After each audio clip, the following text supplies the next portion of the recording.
다 함께 기도드리심으로 하나님께 주일 예배 드리겠습니다. 혼란한 세상에 사는 우리가 평화가 되시는 주님 앞에 나아갑니다. 그 세상 안에 살며 우리의 바라는 것들이 이루어지지 않을 때마다 주님을 찾지 않고 세상의 것을 바라보는 우리를 기억하여 주시옵소서. 삶의 모습을 잃는 우리를 긍휼히 여겨 주시옵소서. 주님이 베푸시는 은혜의 잔치에 우리를 초청하셔서 우리가 주님의 은혜로만 살아갈 수 있음을 깨닫게 하옵소서. 하나님의 용서와 사랑의 임재가 우리의 심령을 감싸 안아 주시고 내 뜻이 아닌 주님의 뜻을 따라 살 수 있는 우리가 되게 하여 주시옵소서. 우리를 용서하시는 예수 그리스도의 이름으로 기도드립니다. 아멘. 나는 전능하신 아버지 하나님 천지의 창조주를 믿습니다. 나는 그의 유일하신 아들 우리 주 예수 그리스도를 믿습니다. 그는 성령으로 잉태되어 동정녀 마리아에게서 나시고 본디오 빌라도에게 고난을 받아 십자가에 못 박혀 죽으시고 장사된 지 사흘 만에 죽은 자 가운데서 다시 살아나셨으며 하늘에 오르시어 전능하신 아버지 하나님 우편에 앉아 계시다가 거기로부터 살아있는 자와 죽은 자를 심판하러 오십니다. 나는 성령을 믿으며 거룩한 공교회와 성도의 교제와 죄를 용서받는 것과 몸의 부활과 영생을 믿습니다. 아멘. 주님의 성령 지금 이곳에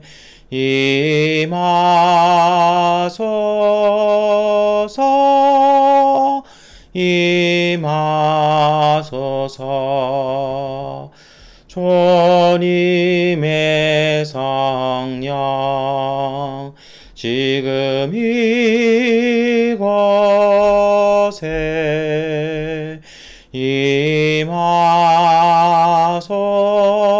임하소서 임하소서. 할렐루야 할렐루야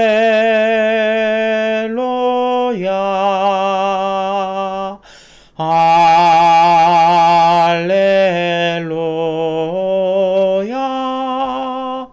할렐루야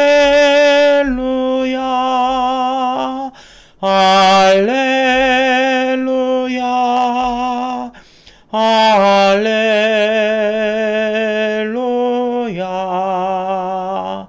할렐루야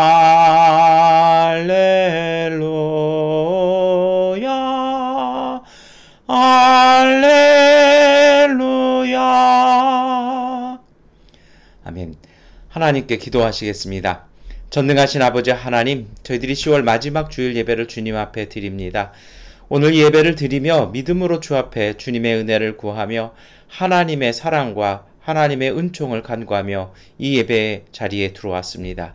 주님의 성령께서 오늘 우리 가운데 함께하여 주셔서 우리가 드려지는 이 예배의 모든 것을 성결하게 하시고 악한 마음과 부정한 것들이 틈타지 아니하며 예배를 회방하지 아니하며 오늘 우리가 믿음으로 모든 것을 극복하고 이겨내는 그 믿음으로 오늘 예배를 통해 하나님께 영광 돌리게 하여 주시옵소서. 주님 간구합니다. 태양빛의 아침 이슬이 녹아 사라지듯이 하나님의 은총에 우리의 걱정과 불안과 두려움이 사라지게 하여 주시고 하나님께서 내려주시는 생명의 은총을 통해 소망과 기대를 가지고 다시 오늘 우리의 삶 속에 하나님의 사람으로 설 수 있도록 은혜 더하여 주시옵소서. 주님, 오늘 우리가 사는 땅 가운데 평화 주시기를 원합니다. 질병과 여러 가지 혼란이 이제 종식되어지게 하여 주시고 이 땅의 위정자들에게 바른 지혜를 주셔서 그들의 바른 책무를 일하게 하여 주시고 공직자들에게 하나님 눈치 보며 자신들의 안위를 따지는 것이 아니라 국민들이 온전한 삶을 살아갈 수 있도록 하나님 그들의 해야 할 일들을 마땅히 행할 수 있는 바른 사람들 되게 하여 주시옵소서. 이 모든 일이 어려워 보입니다. 그러나 하나님께서 우리 가운데 역사하시고 오늘 우리의 기도를 통하여 이 일이 이루어지게 하여 주심을 통해 그 하나님이 주시는 평화의 기판 위에서 오늘 우리의 일상이 온전하게 하여 주시옵소서.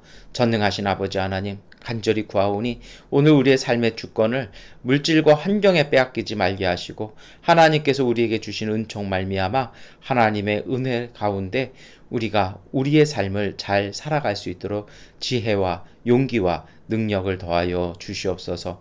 주 앞에 기도와 간구의 제목을 갖고 왔습니다. 하나님, 믿음으로 고백하게 하시고 또다시 믿음으로 일하게 하여 주셔서 우리 가운데 역사하시고 일하시는 하나님의 놀라운 은총이 우리 가운데 나타남을 우리의 이웃들에게 보게 함을 통해 주의 복음을 전하게 하여 주옵소서. 우리 교회 가운데 은혜 더하여 주시기를 원합니다. 우리 교회가 믿음 안에 더 굳건히 서게 하여 주시고 하나님께서 우리에게 주신 소명들을 믿음과 감사함으로 일할 수 있는 하나님의 교회 되게 하여 주셔서 하나님께서 우리를 인도하여 주시는 그 믿음 따라 교회가 주 앞에 헌신하며 순종할 수 있는 믿음의 교회 되게 하여 주시옵소서. 특별히 미얀마와 한국에 막힌 장벽들과 그 오고 가는 출입의 문을 열어주시고 다시 하나님 안에서 우리가 오고 가며 교제하며 함께 갈 수 있는 믿음의 땅, 믿음의 교통이 이루어지게 하여 주시옵소서. 주님이 이 믿음으로 주 앞에 예배드리며 말씀을 읽고 고백하며 찬양합니다. 주님의 말씀이 오늘 우리의 삶 가운데 이루어지게 하여 주시고 우리의 믿음의 고백을 통해 삶으로 이루어지는 통해서 하나님의 말씀이 확증되어져가는 놀라운 삶의 찬양 주 앞에 드리게 하여 주옵소서. 예수 그리스도의 이름으로 기도드립니다. 아멘. 우리 기도를 들어주소서. 간절히 비오니 우리 기도를 들어주소서. 응답해 주소서. 우리 기도를 들어주소서. 간절히 비오니 우리 기도를 들어주소서. 응답해 주소서. 아멘. 구약성서 욥기 19장 23절부터 27절까지의 말씀을 세번역번 성경으로 봉독해 드리겠습니다. 아, 누가 있어 내가 하는 말을 듣고 기억하여 주었으면, 누가 있어 내가 하는 말을 비망록에 기록하여 주었으면, 누가 있어 내가 한 말이 영원히 남도록 바위에 글을 새겨 주었으면. 그러나 나는 확신한다. 내 구원자가 살아 계신다. 나를 돌보시는 그가 땅 위에 우뚝 서실 날이 반드시 오고야 말 것이다. 내 살갗이 다 썩은 다음에라도, 내 육체가 다 썩은 다음에라도 나는 하나님을 배울 것이다. 내가 그를 직접 뵙겠다. 이 눈으로 직접 뵐 때에 하나님이 낯설지 않을 것이다. 내 간장이 다 녹는구나. 아멘. 복음서의 말씀 누가복음 20장 27절부터 38절까지의 말씀을 세번역번으로 봉독해 드리겠습니다. 부활이 없다고 주장하는 사두개파 사람 가운데 몇 사람이 다가와서 예수께 물었다. 선생님, 모세가 우리에게 써주기를 어떤 사람의 형이 자식이 없이 아내를 남겨두고 죽으면 그 동생이 그 형수를 맞아 들여서 뒤를 이을 아들을 자기 형에게 세워 주어야 한다 하였습니다. 그런데 7 형제가 있었습니다. 마지가 아내를 얻어서 살다가 자식이 없이 죽었습니다. 그래서 둘째가 그 여자를 맞아 들였고 그 다음에 셋째가 그 여자를 맞아 들였습니다. 7 형제가 다 그렇게 하였는데 모두 자식을 남기지 못하고 죽었습니다. 나중에 그 여자도 죽었습니다. 그러니 부활 때 그 여자는 그들 가운데서 누구의 아내가 되겠습니까? 7이 다 그 여자를 아내로 맞아 들였으니 말입니다. 예수께서 그들에게 말씀하셨다. 이 세상 사람들은 장가도 가고 시집도 가지만 저 세상과 죽은 사람들 가운데서 살아나는 부활에 참여할 자격을 얻은 사람은 장가도 가지 않고 시집도 가지 않는다. 그들은 천사와 같아서 더 이상 죽지도 않는다. 그들은 부활의 자녀들이므로 하나님의 자녀들이다. 죽은 사람들이 살아난다는 사실은 모세도 가시나무 떨기 이야기가 나오는 대목에서 보여주었는데, 거기서 그는 주님을 아브라함의 하나님, 이삭의 하나님, 야곱의 하나님이라고 부르고 있다. 하나님은 죽은 사람들의 하나님이 아니라 살아있는 사람들의 하나님이시다. 모든 사람은 하나님과의 관계 속에서 살고 있다. 아멘. 찬송가 413장 찬송 드리겠습니다.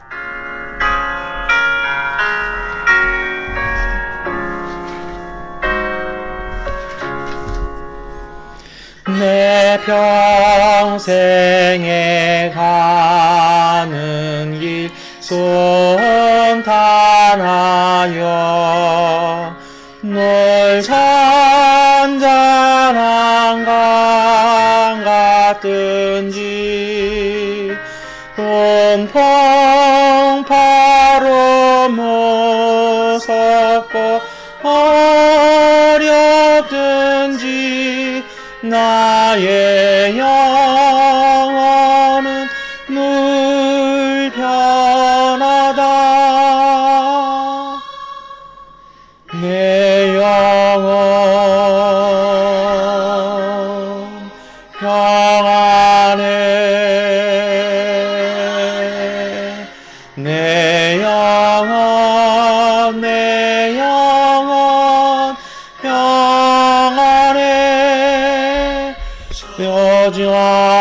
여기는 우리를 삼키려고 이빨리고 달려와도 주 예수는 우리의 대장되니 끝내 싸워서 이기리라.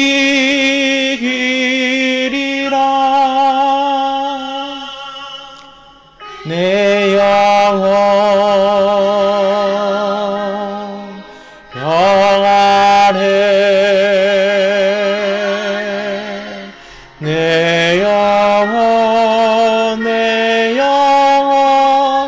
평안해. 내 지은 죄 송빛 같더라도 주 예수께 가려면 그 십자가 피로써 다시 스사 있는 보다 더 정하리라.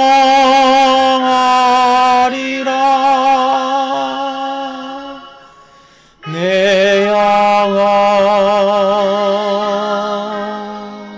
평안해. 내 영혼 평안해. 저 공중에 구름이 일어나면 큰 나팔이 울릴 때에 주 오셔서 세상을 심판해도 나의 영혼은 헛없으리. 내 영혼 평안해. 내 영혼 평안해.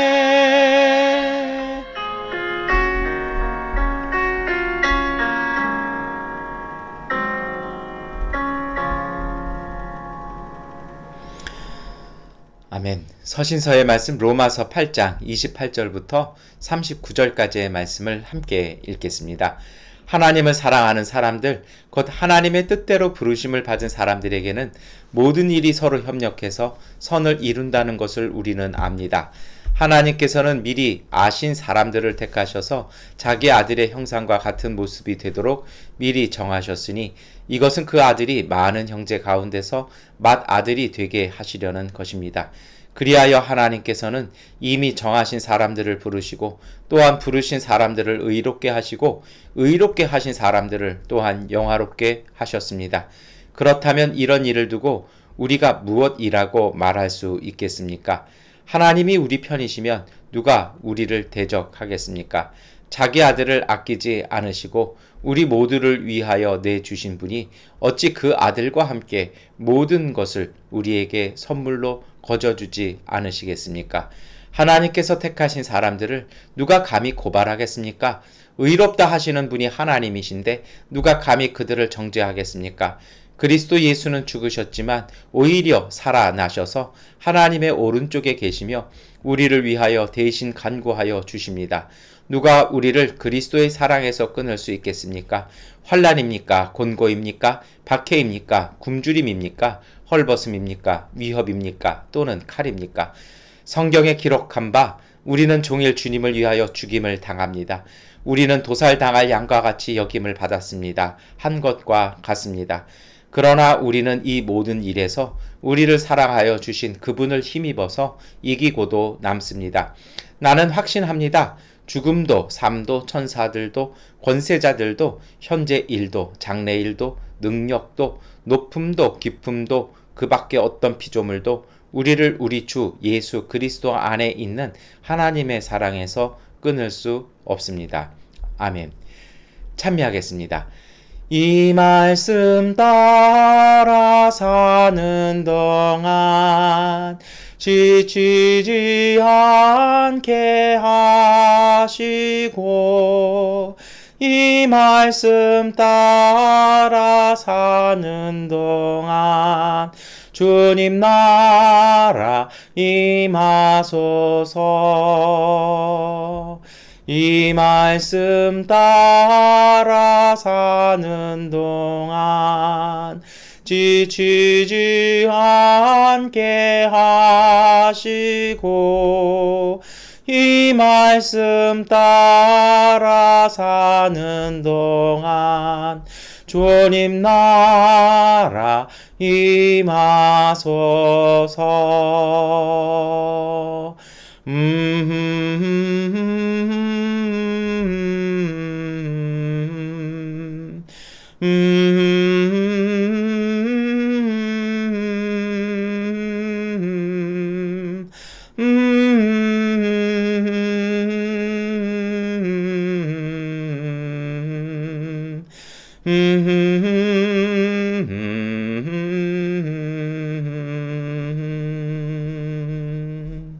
아멘.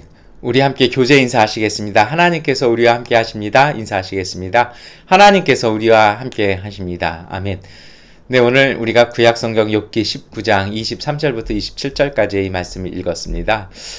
이 말씀 막 이렇게 가슴에 절절히 배어오지 않습니까? 아, 누가 있어 내가 하는 말을 듣고 기억하며 누가 있어 내가 하는 말을 비망록에 기록해 주었으면 누가 내가 한 말이 영원히 남도록 바위에 글을 세워 주었으면 정말 외로움과 어떤 절망이 이렇게 있을 때에 그 쏟아내는 고백이잖아요. 그래서 이게 욥기 전체에서 욥이 가장 그 절망과 탄식을 쏟아내는 정말 그 클라이막스의 그 고백을 쏟아내는 그 자리 그것입니다. 사실 오늘 이 욥기의 말씀들이 우리 마음 깊이 정말 뼛속 깊이 이렇게 마음으로 또 영혼으로 들어오는 분들 많을 거라고 생각을 합니다. 여러분, 사람이 정말 힘든 건요, 외로움입니다. 근데 진짜 외로움은 어떤 것이냐면요, 주변에 누가 사람이 없어서 생기는 외로움도 있겠죠. 그런데 진짜 외로움은 뭐냐면요, 앞으로 내가 어떻게 가야 할지를 잘 모를 때의 외로움은 이게 정말 뼈가 시리는 그 한기가 느껴지는 외로움이거든요. 왜 그러냐면요, 사람들이 옆에서 이렇게 저렇게 조언도 하고 얘기도 합니다. 그런데 그게 하나도 마음에 안 들어오고요, 내가 무슨 말 한마디를 하면 그거 이상하게 받아들이더라고요. 그래서 제가 몇 주 전부터 좀 그런 말씀 드렸습니다만, 이 목회자들의 직업병이 있다라고 제가 말씀드렸잖아요. 자꾸 이렇게 들어줘야 되는데, 들어드리고, 함께 이렇게 기도해드리고, 그냥 같이 옆에 있어주기만 하면 되는데요. 자꾸 그걸 설명하려고 그러고, 가르치려고 하는 게 제가 목사 직업병이라고 이렇게 말씀드렸던 것 같아요. 그러니까 사실 저도 이제 그런 걸 어디서 읽었냐면 이 욥기를 읽어나가면서 그런 느낌을 들었거든요. 그리고 어떤 분들에게 제가 이렇게 조언을 드렸을 때 그분들의 그 답답해하는 마음들, 어떤 아무런 도움이 되지 못할 때 저 혼자 이제 자조적으로 저도 욥의 새 친구 같은 거 아닌가 뭐 이런 생각을 할 때가 있었습니다. 그리고 저 역시도 그런 생각을 많이 했던 것 같아요. 그게 진짜 외로운 거예요. 내가 어디로 가야 할지, 어떻게 가야 할지 잘 모를 때요. 이게 정말 어떤 인생의 본질적인 그 어둠이잖아요.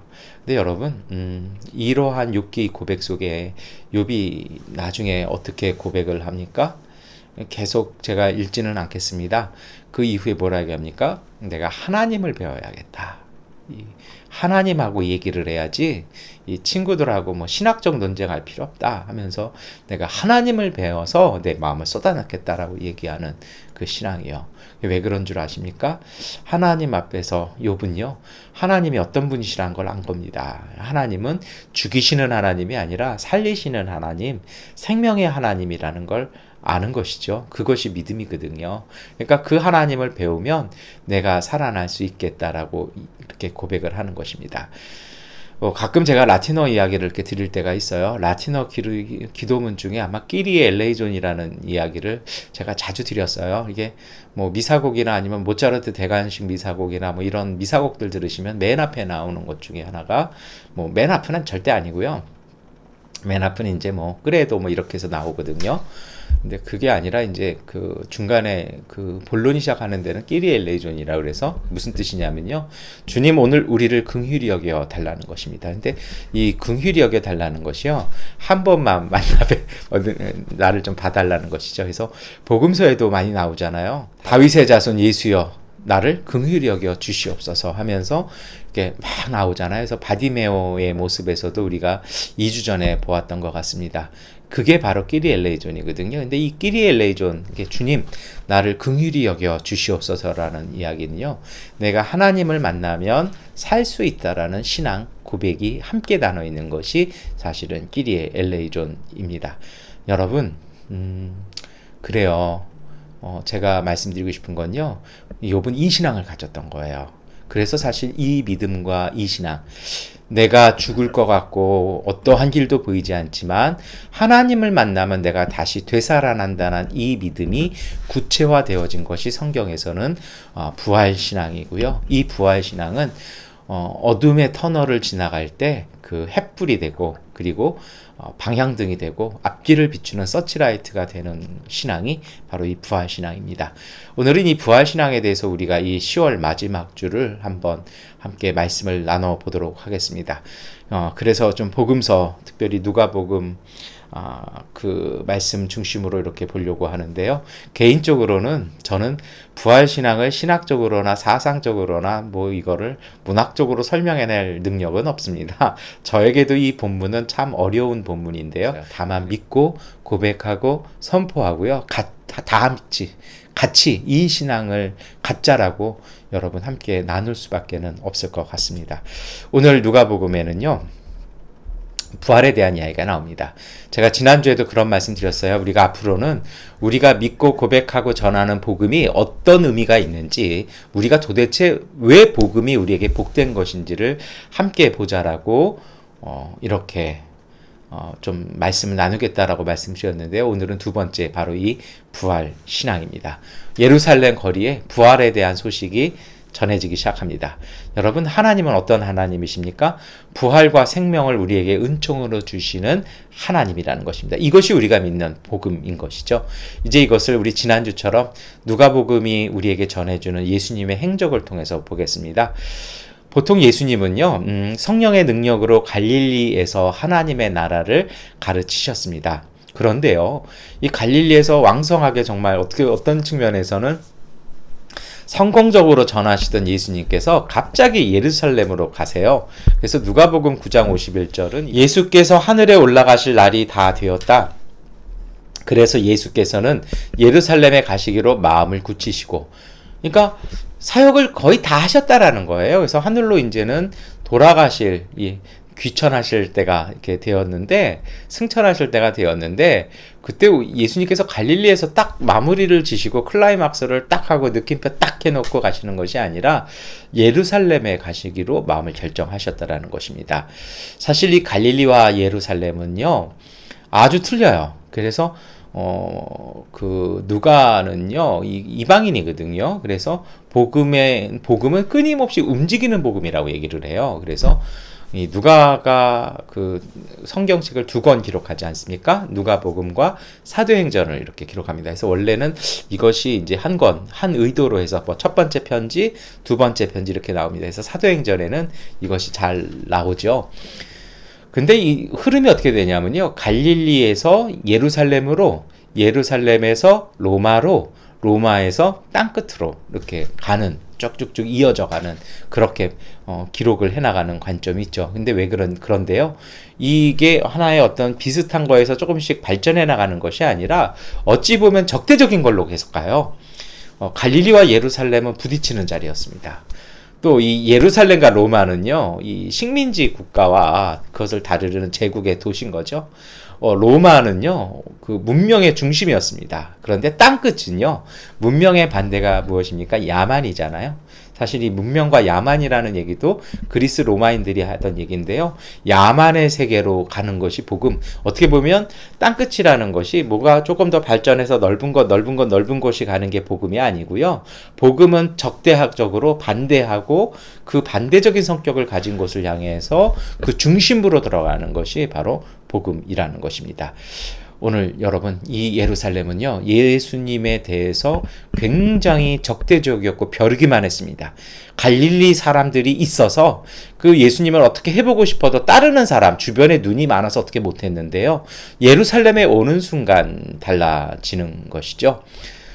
그런데요, 이건 예수님도 똑같으셨어요. 예루살렘을 대하시는 예수님은요, 이게 예루살렘에 대해서 고운 얘기는 안 하세요.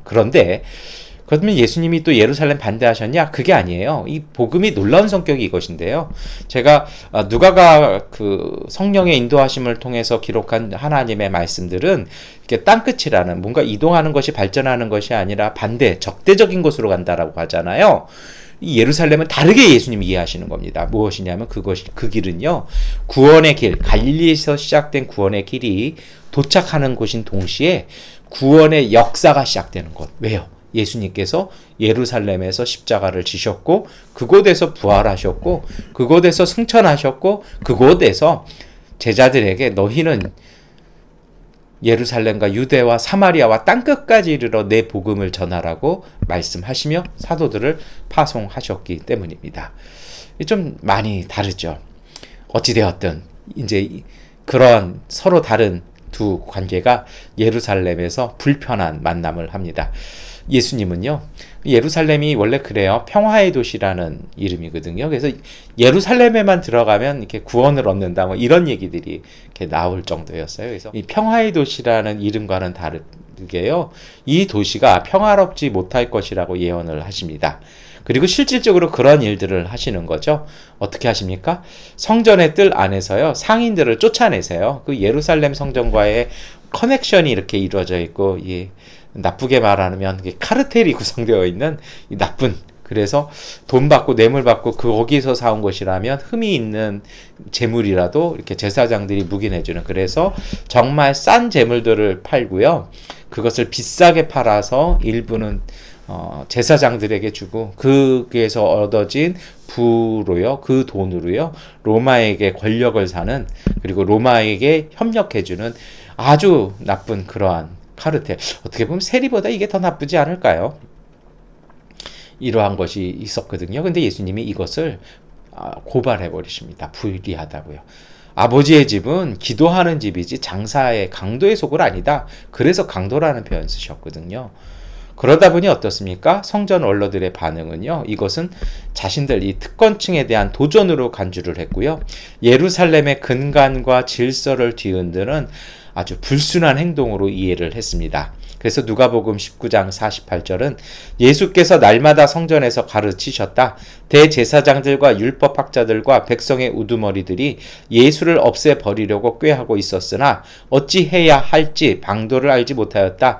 백성이 모두 그의 말씀을 열심히 듣고 있었기 때문이다. 이게 참 놀랍지 않습니까? 어떻게 보면 대제사장, 율법학자, 백성의 우두머리는요. 백성들을 위해서 살아야 되잖아요. 그리고 그들은 또 신앙적으로 경건한 사람들로 존경받는 사람들이잖아요. 그럼 어떻게 보면 예수님께서 하시는 일에 같이 협력하고 이렇게 나와야 되는데 이들은 못마땅해 하는 거죠. 왜 그렇습니까? 언제도 한번 말씀드렸습니다만 이것이요 자신의 이익과 다 있기 때문입니다. 여기서 여러분 오늘 우리는 신앙의 정체성을 사실 다시 볼 수 있어요. 제가 요즘 이렇게 만나 뵙는 분들에게 이렇게 자꾸 이야기하는 것이 있습니다. 뭐냐면 신앙의 정체성은요. 진중한 가벼움이 근본입니다. 뭔가를 세상적으로 얻고 쌓고 건축하고 뭐를 치장하는 것이 신앙 아니고요. 신앙은 그 무게가 있고 그 깊이가 있기 때문에 가볍습니다. 그래서 어떻게 하는 것입니까? 소탈하고 검소하고 그리고요. 미련을 두지 아니하고요. 여러분 자기의 이름이 아니라 하나님의 이름을 위하기에 탈탈 털어버릴 수 있는 그 마음 가진 자세 이것이 바로 경건의 기본입니다. 이것을 청빈, 청명이라고 할 수 있습니다. 그런데 백성의 지도자들이 이걸 못했으니 전부 자신들의 이익을 위해서 곡학아세하고 주님의 말씀과 뜻을 왜곡하는 그러한 삶이 있죠. 왜 그렇습니까? 내 삶을 유지한다라는 그러한 이익과 맞닿아 있기 때문입니다. 이러한 사람들은 성직이라고 할 수 없습니다. 그런데 시대의 아픔은 항상 모든 시대의 아픔은 그러한 사람들이 오히려 성직의 높은 자리를 차지한다라고 한다는 것이죠. 진정한 성직자는요. 진정한 신앙은요. 높은 자리를 탐하지 않습니다. 어떤 자리에 올라가야 뭐 성도가 1000명, 2000명이 되어야 우리 교회가 영향력이 된다? 그렇지 않습니다. 촛불도 빛을 밝히는 거고요. 무엇을 입고 어떤 건물에 살고 어떤 아파트를 살고 어떤 차를 타느냐가 아니라 어떤 양복을 입고 어떤 비싼 가운을 입느냐가 아니고요. 정말 그 단촐하지만 하나님의 은총이 돋보이는 그 삶, 그 검소하고도 청빈한 삶을 통해서 그 영향력은 성령을 통해서 나타나고 역사하는 것입니다. 힘이나 환경이나 쌓아둔 지위가 아니라 우리의 능력은 성령에게서 나타납니다. 성령께서 우리 가운데 역사하시는 것을 통해서 드러나는 것이죠. 이것이 성직자들일 뿐이 아니라 우리 모든 성도의 삶입니다. 여러분, 이것을 우리가 잃지 말아야 할 것 같습니다. 이런 불편한 관계, 어떻게 보면 참 그렇죠. 예. 그런데 이 둘이 만났습니다. 그래서 정말 이렇게 비극을 열어가는 논쟁의 시작이 딱 되는 것이죠. 그래서 이 앞에 우리가 다 읽지는 않았습니다만, 뭐 이렇게 계층별로 나와서 예수님과 논쟁하면서 하나씩 이렇게 판정도 아니라 KO패를 합니다. 그래서 쭉 이렇게 보면요. 어떤 얘기들이 나오냐면 성전 정화의 권한에 대한 논쟁의 시작이요. 왜냐하면 제사장 그룹과 이런 백성의 대표들이 자기 돈주머니, 자기 지갑을 건드린 거거든요. 발끈한 거죠. 그래서 이 권한이 너에게 뭐가 있느냐? 이럴 자격이 있느냐? 하면서 이렇게 따지니까 예수님께서는요. 세례 요한의 그 권위에 대한 질문을 하죠. 그러니까 말 못하거든요. 이게 참 아주 탁월한 논법이거든요. 그러니까 이제는 어떻게 합니까? 뭐 바리새인들이 나와서 로마의 힘을 빌릴 계획들. 이 바리새인들이 원래 로마랑 그러면 치를 떠는 사람들인데 자기 걸 딱 건드리는 순간 적과의 동침을 시작합니다. 그래서 우리가 잘 아는 아마 올해도 제가 2번 정도 설교를 했던 것 같아요. 이 세금에 대한 논쟁을 시작합니다. 황제의 형상이 있는데 이거를 성전에다 바칠 수 있겠느냐? 그럼 황제한테 세금 바치는 것이 그러니까 황제가 우리의 주인이냐? 이 얘기를 딱 하죠. 아주 정말 비열한 질문이죠. 예수님 뭐라고 하십니까? 가이사의 것은 가이사에게, 하나님의 것은 하나님에게. 그래서 제가 말씀드렸잖아요. 누구의 얼굴이냐? 그럼 가이사 거 줘버려. 그리고 그 다음 얘기 안 하시잖아요. 그럼 하나님의 것은 뭐예요? 하나님의 얼굴이 담긴 것. 그건 오늘 우리 하나님의 형상이잖아요. 근데 황제도 하나님의 형상이잖아요. 이 무슨 얘기가 되는 거예요? 황제도 하나님의 것이다. 이 무서운 얘기인 거거든요. 이 바리새인이 다음은 더 이상 말을 못합니다. 그리고 이어서 이제 오늘 우리의 주인공인 이 사두개파 사람들이 나오기 시작합니다. 율법학자도 실패했고 제사장들도 실패했습니다. 이 사두개파는 누구냐면요, 제가 자주 말씀을 드렸습니다. 솔로몬 시대의 대제사장이었던 사독의 후예들이었습니다. 이 사람들이요, 원래는 이제 그 아론 계열의, 원래 제사장 계보가 3개가 있었어요. 하나는 레위 지파의 제사장들, 하나는 아론 지파, 아론의 후예들이고요. 다른 한쪽은 이 사독입니다.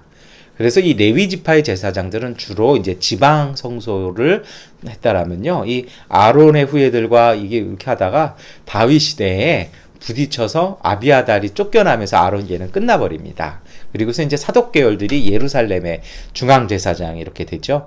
그래서 이 사람들이 이렇게 있다가 나중에는요, 역사에 큰 일을 하기는 해요. 시리아에 대해서 유대 독립전쟁을 하다가 이 지도자급이 돼서 성공을 합니다. 굉장히 존경도 받아서 제사장을 넘어서서 이제 정치 권력까지 쟁취를 합니다. 그러다 보니까 종교와 정치를 만나면요, 그때부터 보수화되기 쉽거든요. 왜냐하면 자기 자리를 지켜야 되기 때문입니다. 그래서 이 사람들은 그러한 맥락 때문에 예언서라든지 뭐 성문서 이걸 거부하고 모세 오경만을 성경으로 인정을 합니다. 아이러니컬한 건 사마리아인하고 똑같아지는 거죠. 근데 뭐 사마리아인보다는요, 이게 왜 그러냐면 예언은 번역이거든요. 하나님의 말씀에 의해서 정말 이렇게 하나님의 뜻을 재해석해 주는 게 예언이거든요. 그리고 성문서도 그런 거예요. 이렇게 다시 재해석해내는 거거든요. 그러니까 바르게 사실 계속해서 그 자리에 적합하도록 자꾸 이렇게 해석해 주는 거죠. 그러니까 이걸 하고 옛날에 자신들의 권위를 가졌던 그 시대의 관점만 합니다. 쉽게 말하면 성경을 국정 교과서처럼 만들어 버리는 것이 이런 것이죠. 그래서 원래 잘못된 권력들이 획일화하고 단일화해버리고 뭐 국정교과서 같은 거 만드는 이유는 사실 거기에 있는 것입니다. 그래서 정치적 이념이 어떻게 됐든 뭔가 좀 교육에 대해서 생각을 하고 인문학을 제대로 공부한 사람들일수록 그런 획일화된 것에 대해서 이렇게 반대하는 이유가 사실은 거기에 있는 것입니다. 그리고 이들은요, 뭐라 얘기하냐면 예루살렘 성전 제사만이 하나님께 나아가는 길이라고 얘기합니다. 왜요? 예루살렘 성전은 자기네 거거든요. 그러니까 뭐 회당도 인정하지 아니하고 바리새인도 인정하지 아니하고 오로지 성전 제사만이라고 얘기를 합니다. 왜 그렇습니까? 그것이 자신들의 수익이기 때문입니다. 그러다 보니까 영혼적인 거, 이 뭐 모세 오경 이후에 나오는 거, 역사가 발전하면서 하나님에 대한 이해들이 이렇게 점점 이렇게 풍부해지잖아요. 그걸 다 거부해 버려요. 그래서 뭐 부활, 천사, 영혼의 세계, 뭐 사후 세계 이거 싹 거부해 버립니다. 그리고 이 사람들은 보수화된 세력이기 때문에 유대의 사법과 의회 권력을 완전히 장악한 정치 세력이었습니다. 그러다 보니까 이 사람들이 어떻게 하면 초기하고는 달라졌어요. 성전 권력을 유지한다면 누구와도 협력을 합니다. 심지어 로마 황제까지도 로마 황제의 권력을 힘입기도 하고 총독과는 긴밀한 관계를 보내죠. 그러다 보니 어떻게 되는 겁니까? 백성들은 싫어하죠. 하지만 이들은 자칭 예루살렘의 주인들이었습니다.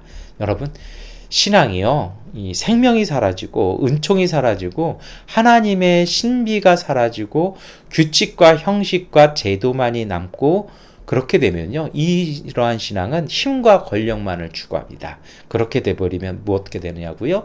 부활, 하나님의 나라, 영원, 신비, 은총 이건 싹 사라져요. 그리고 뭐만 남습니까? 예전에 우리가 하던 대로 소위 전통이라고 얘기하는 인습만이 남기 쉽습니다. 이것이 사실 우리 한국교회가 갖고 있는 아픔이기도 합니다. 이러한 사두개인이 예수님 앞에 나옵니다. 그리고 부활에 대한 질문을 던집니다. 왜 부활에 대한 이야기를 할까요? 제가 서두에 말씀드렸죠. 부활신앙은요, 어려움을 견뎌나가는 유일한 희망이고 빛이기 때문입니다. 복음의 최종적인 완성이고 하나님의 사랑의 완성이고 창조의 완성이기 때문입니다. 그래서 이들은 이것을 갖고 논쟁을 벌이기 시작을 하죠. 뭐 참고로 말씀드리면 사두개인 이외에는요, 다 이 부활신앙을 그 당시에는 다 고백하고 있었습니다. 그런데 이 사두개인은 자신들의 이익 때문에 이걸 받아들일 수 없는 거죠. 그래서 이것이 이 부활신앙이 논리적으로 맞지 않는 궤변이라고 하면서 예수님께 질문을 딱 던집니다. 이거 갖다가 뭐 수원법이라고도 하고 뭐 형수취수제라고도 얘기를 합니다. 이것은 구약에서 나오는 가정을 보호하기 위한 법이에요. 그 시대에 워낙 척박했잖아요. 전쟁도 많고 뭐 이러다 보니까 남편이 죽으면 여인에게는 재산을 주지 않으니까 여인이 죽잖아요. 그리고 재산이 가족의 전부 공동 소유가 돼야 되는데 자꾸 이렇게 남자들이 죽고 여인들이 재산을 잘 관리하지 못하면 한쪽으로 재산이 편중되고 축적되면 이것이 사회적 문제, 신앙적 문제가 되다 보니까 왜요? 구약은요. 공동체에 가난한 자가 있는 것을 그것이 공동체의 범죄라고 봅니다. 우리가 자꾸 구약 성경을 잘못 읽는 경우들이 많이 있어요. 이 부분을 안 보려고 하죠. 근데 이 문제를 특별하게 부각시킨 것이 바로 예언 신앙이었고요. 예언자들의 신앙이었습니다. 그러다 보니까 이제 어떡합니까? 이 형이 자식이 없으니까 무조건 형수랑 무조건 결혼하는 게 아니에요. 뭐 이거 이상해지잖아요. 그게 아니고요. 그 형에게 아들, 자손이 없는 상태로 죽으면 이 형수는 갑자기 거지가 됩니다. 우리가 이것을 어디서 많이 봅니까? 룻기에서 많이 읽어나갈 수 있죠. 그러다 보니까 어떡합니까? 그러면 동생이 형수를 취해서 아들을 낳으면요. 그게 동생의 아들이 되는 게 형의 아들이 되어서 형의 재산을 상속하게 해줍니다. 그러니까 어떤 뭐 부부의 관계, 뭐 이렇게 인생을 외롭지 않게 보내기 위해서 이게 아니고요. 이제 형의 재산을 그 아내와 자손들에게 만약에 딸만 있어도 이거는 안 되는 거거든요. 재산 상속이 안 돼요. 그러다 보니까 그 가정을 보호하기 위한 방법이었던 것이죠. 그래서 이제 사두개인들은요, 어떤 얘기를 갖고 나오냐면, 거기에 뭐 이제 7 형제가 있었는데, 얘기 쭉 나왔잖아요. 그 얘기가, 토빗 일가의 순교 이야기입니다. 그러니까 자신들 그 조상들이 시리아와 독립전쟁을 벌일 때, 이 토빗이라는 그 제사장 가문에서 아버지가 나가서 독립전쟁에서 이렇게 해요. 예루살렘 성전을 위해서요. 근데 죽어요. 그러니까 이제 아들이 가서 또 해요. 또 전사해요. 그래서 이제 아버지부터 다 죽어요. 그래서 이제 마지막, 제 이야기 몇 번 말씀드렸던 것 같아요. 마지막 막내가 하니까 이제 어머니 사라가 만류를 합니다. 어머니, 너까지 죽으면 우리 가정은 어떻게 되냐. 그래도 사람들에게 제사장 한 명은 남아 있어야 되지 않느냐. 그러니까 아들이 뭐라고 얘기하냐면요, 아니라는 겁니다. 내가 제사장으로서 나는 가야겠다라는 거죠. 그리고 우리가 죽으면 우리가 하나님의 나라에서 다시 그 기쁨을 누릴 것이라고 하고 나가서 전사를 합니다. 이것이 바로 토빗 일가의 그 이야기고요. 그래서 누가복음 20장 31절부터 33절에 사두개인들이 이것을 인용합니다. 그 다음에 셋째가 그 여자를 맞아들였습니다. 7 형제가 다 그렇게 하였는데 모두 자식을 남기지 못하고 죽었습니다. 나중에 그 여자도 죽었습니다. 그러니 부활 때 그 여자는 그들 가운데 누구의 아내가 되겠습니까? 7이 다 그 여자를 아내로 맞아들였으니 말입니다. 이 사두개인 입장에서는요, 토빗 일가와 그 순교와 그들의 영혼에 대해서는요, 솔직히 가치도 없고 관심도 없습니다. 아이러니컬한 건 이게 그들 가문의 조상이었어요. 근데 자기의 권력을 위해서는요, 자기 조상도 필요 없는 거죠. 그래서 예수님이 갈릴리에서 전하는 그 부활신앙에 대한 조롱, 그리고 그 비난의 근거로 이용하고 맙니다. 참 그렇죠.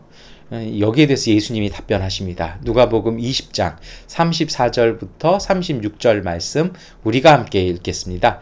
예수께서 그들에게 말씀하셨다. 이 세상 사람들은 장가도 가고 시집도 가지만 저 세상과 죽은 사람들 가운데 살아나는 부활에 참여할 자격을 얻은 사람은 장가도 가지 않고 시집도 가지 않는다. 그들은 천사와 같아서 더 이상 죽지도 않는다. 그들은 부활의 자녀들이므로 하나님의 자녀들이다. 아멘. 이 말씀 좀 어려웠어요. 받아들이기 힘든 거죠. 하나님 나라 가면 결혼, 내 아내를 내가 다시 못 본다고? 이게 참 힘들었던 것 같아요. 공초가인 제 입장에서는 힘들었던 것 같아요. 근데 이 말씀을요, 우리가 좀 제대로 이해하실 필요가 있습니다. 이 말씀, 예수님의 가르침의 요지는 뭐냐면, 부활 생명은 우리가 사는 이 세상과는 전혀 다른 질서의 삶이라는 것입니다. 그래서 하나님의 나라는요, 이 세상의 연장이 아니라 전혀 다른 질서의 삶이라는 것이죠. 사실 다른 종교에서는 이것을 많이 오해를 해요. 그래서 바리새인들도 이거 보상받는 걸로 생각했거든요. 우리도 좀 그런 거 있잖아요. 그리고 또 뭐 이슬람이나 몰몬교는요, 이거를 되게 관능적으로 이해를 해요. 그래서 어떻게 합니까? 그 지하드 성전에서 전사하면, 순교하면 수천여 72명을 이렇게 알라가 선물로 주신다. 그러니까 어떻게 보냐면 그 하나님의 나라 천국이라는 개념을요, 인간의 욕망이 투영된 곳, 그리고 그런 것을 보상받는 곳으로 본다라는 것이죠. 그러다 보니까 이제 이 생에 그 있었던 내 아내면 거기서도 아내고 이렇게 가는 거예요. 근데 예수님 뭐라고 가르치시는 거냐면요, 하나님 나라는 우리가 사는 세상의 질서와는 다르다라는 것입니다. 여러분, 결혼은요, 인간이 독초하는 그 외로움에 대한 하나님의 은총이었고 선물이었습니다. 그러면 이 결혼이 아니다라고 얘기하시는 건 무슨 얘기냐면, 뭘 설명하시는 거냐면 외로움과 고독이 없는 곳이라는 거예요. 거기서 뭐 우리가 사랑하는 내 아내를, 먼저 보낸 내 남편을, 먼저 보낸 내 아내를 못 본다? 그게 아니에요. 만날 거예요. 그런데 정말 외로움과 고독 때문에 이렇게 있는 거가 아니라는 거죠. 천국은 그런 것이 없을 것이라는 겁니다. 그러한 때문에 생기는 결혼이 아니고요, 정말 하나님 안에서의 가정으로서의, 가족으로서의 만남으로 만날 것이라는 것입니다. 그리고 그 하나님 나라는 영광스러운 것이라는 거죠. 이 영광스럽다라는 건요, 그 의미가 아람어에서는 어떤 의미냐면 세상에서 누리는 행복을 넘어서는 행복이 그분에게 있다라는 것입니다. 그러니까 하나님, 오늘 예수님 그러시잖아요. 마지막에 하나님 아버지와의 관계에서 살 것이다. 무슨냐면 그 하나님과의 관계를 통해서 주시는 그 기쁨이, 아버지께서 자녀에게 주시는 그 기쁨이 있다라는 것이죠. 그래서 요한계시록 21장 3절과 4절 말씀 우리가 함께 읽겠습니다.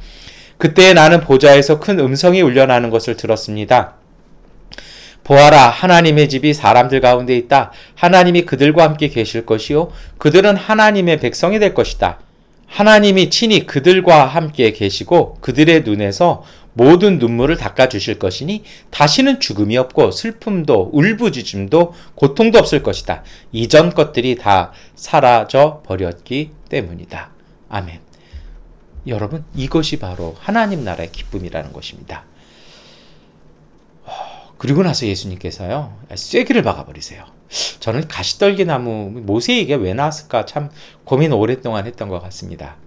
그런데요, 이거 왜 그러냐면, 제가 이것 때문에 사실 앞에 사두개의 얘기를 길게 하면서 말씀드렸는데요, 이 사람들은 모세오경만 인정한다라고 말씀드렸잖아요. 그래서 이들에게 모세는 유일한 예언자예요. 모세는 유일하게 하나님의 말씀을 전해준 사람인데요, 모세가 어디에서 하나님을 만납니까? 그 떨기나무 불꽃을 통해 만나잖아요. 그래서 누가복음 20장 37절 38절인데요.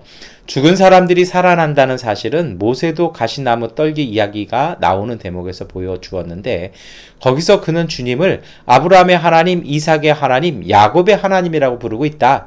하나님은 죽은 사람들의 하나님이 아니라 살아있는 사람들의 하나님이시다. 모든 사람은 하나님과의 관계 속에서 살고 있다. 여러분, 무슨 뜻이냐면 좀 풀어드릴게요. 모세가 하나님을 만나니 하나님이 자신을 소개하십니다. 나는 아브라함의 하나님, 이삭의 하나님, 야곱의 하나님이다. 근데 모세 시대에는요, 이 사람들, 아브라함, 이삭, 야곱 다 사망한 사람들입니다. 그러면 이 본문을 사실 우리 한국어로 읽으면 잘 의미가 없어요. 그런데 이것을 신약성경 원어로 읽잖아요. 그럼 이거 제가 지난주도 그 말씀 드렸어요. 시제가 아주 분명하다고요.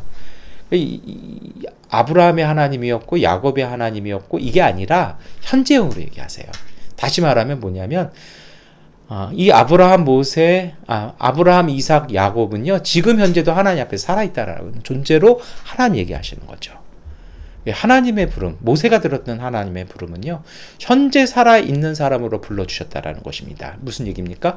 죽음을 넘어선 영원한 생명을 누리는 존재라는 것입니다. 그래서 모세오경 자체는요, 정말 부활과 영원한 생명을 인정한다라는 것이죠. 근데 이 사두개인들은 자신들의 입장을 위해서 이걸 거부한다라는 것입니다. 근데 이것이 사두개인들만 그런가요? 우리도 그래요. 우리는 뭐 우리의 이익을 위해서 그러진 않아요. 근데 어떻게 하는 겁니까? 우리의 환경과 우리의 상황에 눌리다 보니까 안 믿는 거예요. 그걸 부정하는 거예요. 그래서 그거를 우리 신앙에서 빼버리는 거죠.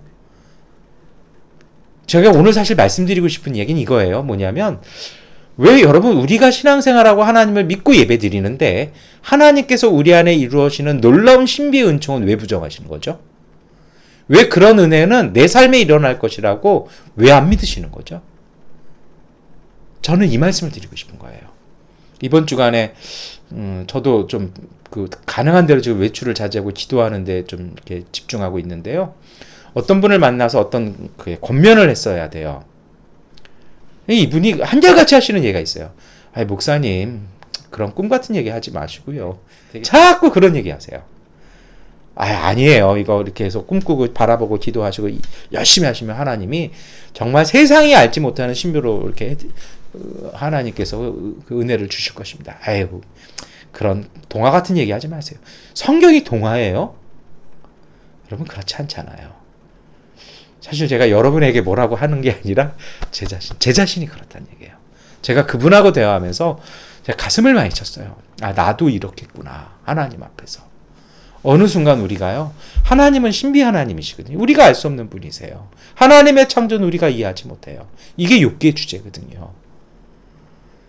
근데 우리가요. 그 하나님의 신비를 잊어버려요. 우리 입장에서만 생각하려고요. 어떻게든 내 상황을 이렇게 유지해 나가는 안에서만 우리가 신앙을 이해하려고 해요. 저는 이것이 사두개주의라고 생각합니다. 물론 우리는 사두개인들처럼 탐욕스럽지는 않습니다. 그러나 반대급부로요. 우리는 너무 힘들고 지쳐서 그 신비, 그 희망, 그 꿈, 그 생명을 일부러 놓아버렸는지 모릅니다. 어떤 분이 그 얘기 하더라고요. 희망처럼 인간을 힘들게 하는 것은 없다고요. 언제 기회가 되면 제가 소개를 해드리겠습니다만 어떤 단편소설 하나가 있어요. 어떤 산에서 이렇게 일어나는 일인데요. 어떤 사람들이 어디를 가다가 산딸기를 만나요. 검정색 산딸기를요. 근데 그게 이렇게 맛있나 봐요. 저는 아직 못 먹어봤는데 막 따는데요. 그 중에 한 명은요. 그 산딸기에 이렇게 가시덤불이 있잖아요. 거기서 하나님을 만나더라는 것입니다. 그 소설은요. 사실은 모세를 이렇게 비교해서 약간 이렇게 모티브 삼아서 만든 거거든요. 누구에게는 평범한 사막에 굴러다니는 풀덩이인데요. 누구는 거기서 하나님을 만나는 겁니다. 이것이 바로 하나님의 신비입니다. 그리고 그것이 믿음이고 그것이 영성입니다.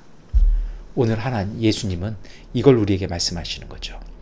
그리고 그분은 강조하는 것이 있습니다. 결혼할 거냐 안 할 거냐, 이 재산이 내가 하나님 앞에서 보상받을 것이냐 말 것이냐가 중요한 것이 아니라 우린 자꾸 결혼에 매이거든요. 그런 천국이었어? 이럴 때가 있어요. 제 친구가 저한테 그렇게 얘기했습니다. 그런데요. 진짜 천국의 본질은 무엇입니까? 죽음조차 끊을 수 없는 하나님과의 관계를 산다라는 것입니다. 그리고 오늘 예수님 말씀하시잖아요.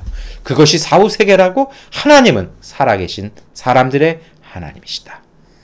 그것은 죽어서 가는 신앙이 아니라 그것은 꼭 죽어야만 부활하는 신앙이 아니라 오늘 우리의 삶 속에서 내 현재 속에서 일어나는 은총이라는 것입니다. 왜요? 하나님과의 관계 속에서는 우리가 매일처럼 죽으나 우리가 매일처럼 살아난다라는 것입니다. 하나님과의 관계가 있다라면 우리에게 끊어진 죽음, 절망 우리에게 없다라는 것입니다. 로마서 8장 23절부터 25절 말씀입니다.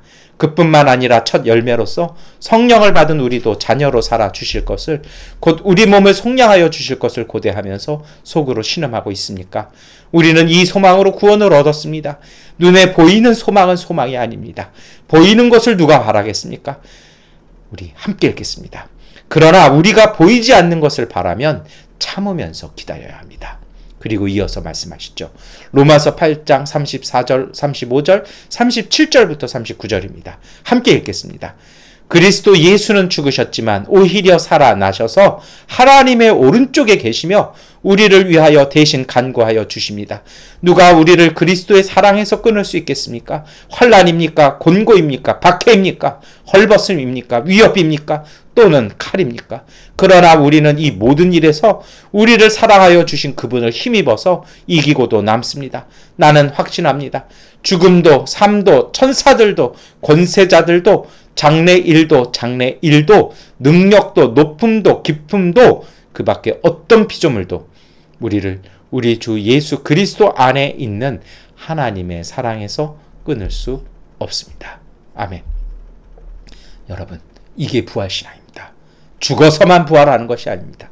우리가 죽어도 우리는 하나님의 아들 예수 그리스도 안에서 부활할 것입니다. 우리는 영원한 생명을 살 것입니다. 그러나 그 부활의 신앙, 그 부활의 신비는 오늘 우리의 삶 속에서도 매일같이 이루어진다는 것입니다. 우리가 하나님과의 관계를 지니고 있다면 우리는 우리의 절망, 우리의 어둠, 우리의 고민, 우리의 낙심 속에서 우리는 다시 되살아나게 될 것입니다. 왜냐고요? 하나님께서 우리를 살리시기 때문입니다. 여러분, 이것이 바로 하나님의 사랑 안에 살아가고 있는 사람들의 권리입니다. 잊혀진 무명의 사람들이 아닙니다. 하나님은 한 사람 한 사람을 인격적으로 알고 교제하십니다. 세상의 슬픔에서 벗어나 하나님의 자녀로 살아가게 하시는 것이 우리가 믿고 고백하는 하나님이고, 오늘 예수님은요, 그 시대에 힘 있는 사람들에 의해서 이 신앙이 잊혀지고 부정되어진 시대에 이것을 확증하여 주신 것입니다. 이것이 바로 예수 복음이고 우리가 믿는 신앙의 내용입니다. 이제 설교를 마무리하겠습니다. 교회와 성도의 신앙의 능력이 있습니다. 그것은 예수의 부활 신앙을 전해 받은 하나님의 자녀로서 죽음을 기다리는 사람이 아니라 죽어서 가는 세상 기다리는 것이 아니라 오늘 우리의 삶 속에 부활의 능력과 은총을 체험하며 사는 사람이라는 것입니다. 적대적인 예루살렘의 그 위협 속에서 예수님은 부활신앙으로 승리하셨고 예수 믿는 사람들에게, 숨죽이고 있던 사람들에게 선포하신 것입니다. 하나님은 죽은 자들의 하나님이 아니라 살아있는 사람들의 하나님이시고 오늘 우리를 살리시는 하나님이십니다. 그리고 오늘 우리는 하나님의 자녀로 살아가고 있습니다. 우리가 되살아났는데 나사로야 나오너라 라고 말씀하셔서 무덤 밖으로 나오라고 하고 있는데요. 무덤 문도 열려 있는데 우리는 안 살아났습니다. 그래서 무덤을 나가기를 거부한다라면 안타깝지 않습니까? 때로 우리가 그럴 때가 있는 것 같습니다. 그래서 이제 우리가 믿음의 고백을 했으면 좋겠습니다. 어려움과 고난이 우리를 가둘 수 없습니다. 어려움을 뚫고 영원한 생명을 향해 무릎 세우는 사람들, 그 강한 믿음으로 서는 사람들이 복음의 능력으로 이 부활의 은총을 맛볼 것입니다. 부활에 중요한 진실이 있습니다. 말씀드렸습니다만 죽은 다음에만 누리는 은총이 아닙니다. 우리의 일상에서 경험하는 영원한 생명의 능력이라는 것입니다. 하나님은 살아있는 사람들의 하나님이십니다. 용서와 사랑으로 매일 우리를 살리시는 하나님이 우리의 아버지십니다. 여러분, 하나님께서 인정하는 의로운 믿음이 있습니다. 그것이 바로 욥이죠. 어려움과 절망에서 희망과 빛을 고백하는 것이 욥의 신앙이었습니다. 욥기 19장 23절부터 27절까지 욥은 이렇게 고백합니다. 아, 누가 있어 내가 하는 말을 듣고 기억하여 주었으면, 누가 있어 내가 하는 말을 비망록에 기록하여 주었으면, 누가 있어 내가 한 말이 영원히 남도록 바위 위에 글을 새겨 주었으면. 그러나 나는 확신한다. 내 구원자가 살아계신다. 나를 돌보시는 그가 땅 위에 우뚝 서실 날이 반드시 오고야 말 것이다. 내 살갗이 다 썩은 다음에라도, 내 육체가 다 썩은 다음에라도 나는 하나님을 배울 것이다. 내가 그를 직접 뵙겠다. 이 눈으로 직접 뵐 때에 하나님이 낯설지 않을 것이다. 내 간장이 다 녹는구나. 여러분, 욥은요 정말 백골이 진토가 될지언정 하나님을 뵈면 내가 되살아난다라는 그 믿음과 간절함으로 하나님을 찾습니다. 이것이 바로 믿음이었고 이것이 하나님께서 기뻐 보셨던 의로움이었습니다.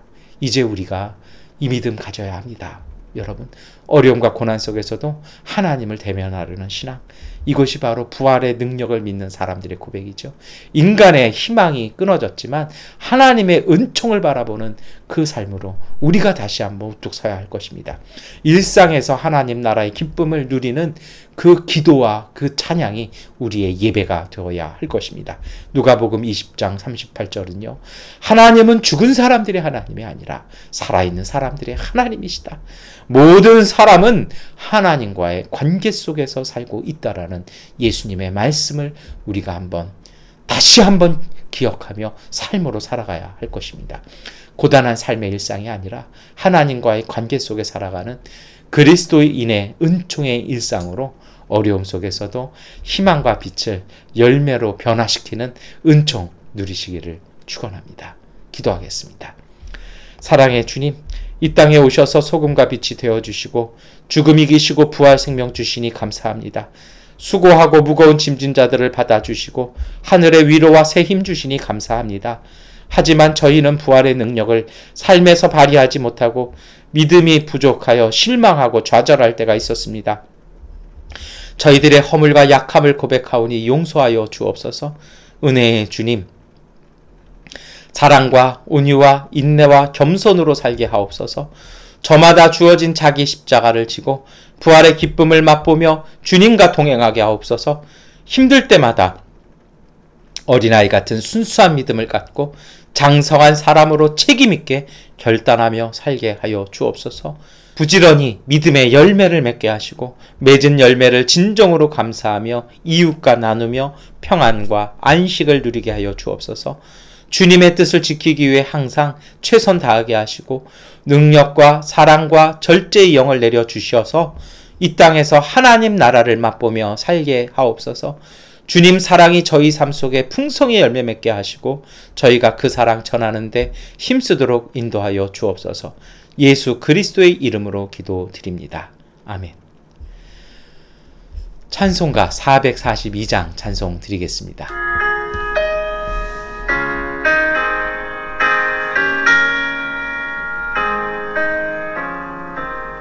저 장미꽃 위에 이 손 아직 맺혀 있는 그대의 귀에 원원히 소리 들리니 동성 분명하다. 주님 나와 동행을 하면서 나를 친구 삼으셨네.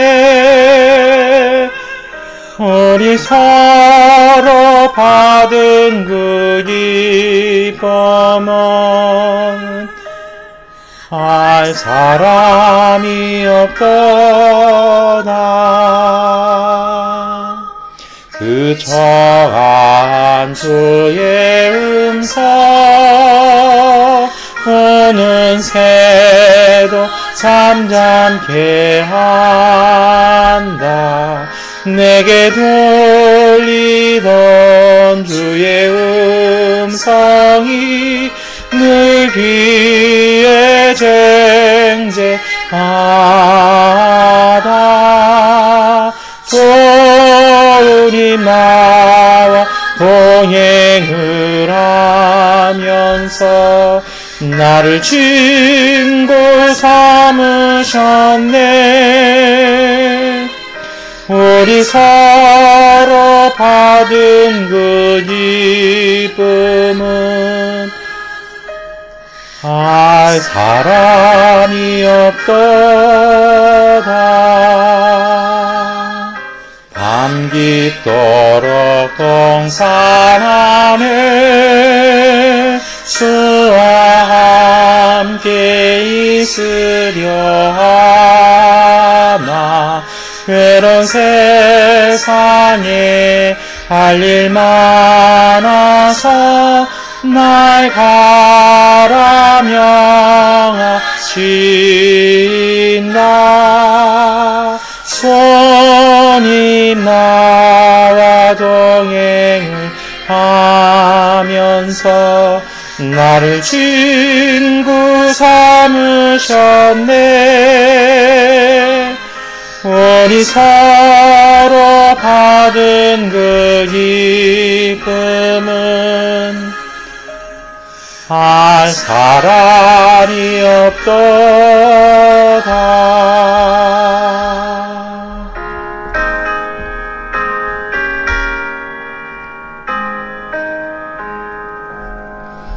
네, 교회 소식 말씀드리겠습니다. 우리 이번 한 주간도 계속 기도하면서 하나님께서 새로운 은혜로 우리를 회복해 주시고 미얀마에 큰 은혜 주시는 그런 기도 시간으로 함께 보내셨으면 합니다.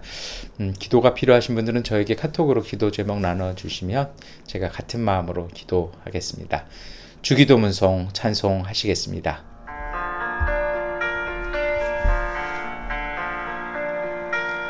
하늘에 계신 아버지 이름 거룩하사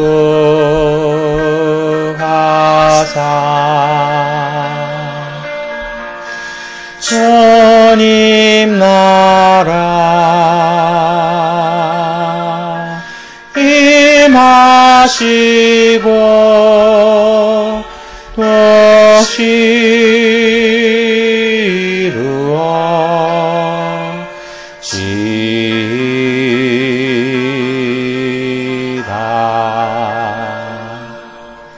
일용할 양식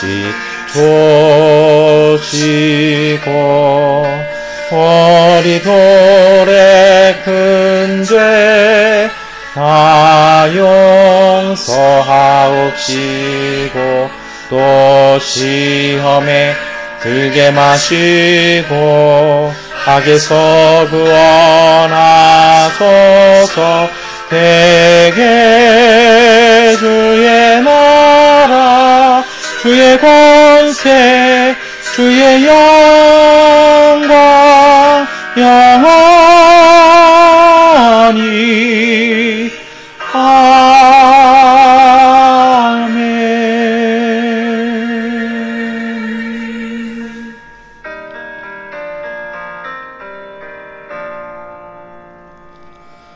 전능하신 아버지 하나님, 우리 교회 가족들이 주님 앞에 10월 마지막 주일 예배 드리며 또한 감사함으로 예물 드렸습니다.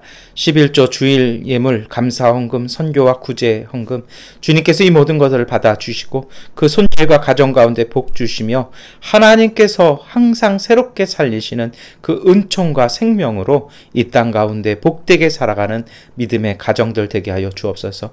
일터마다 은총이 있게 하여 주시고 꿈이 있게 하여 주시고 희망이 있게 하여 주시고 셔서 땀이 생명이 되는 그 놀라운 은총을 체험하며 기쁨으로 살아가는 복된 가정들 되게 하여 주옵소서.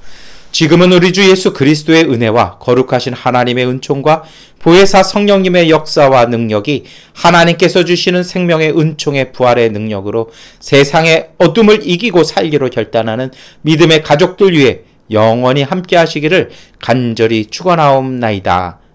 아멘. 주님의 평화가 우리와 함께 우리의 이웃 가운데 하나님께서 함께 하십니다. 이것으로 주일 예배를 마치겠습니다.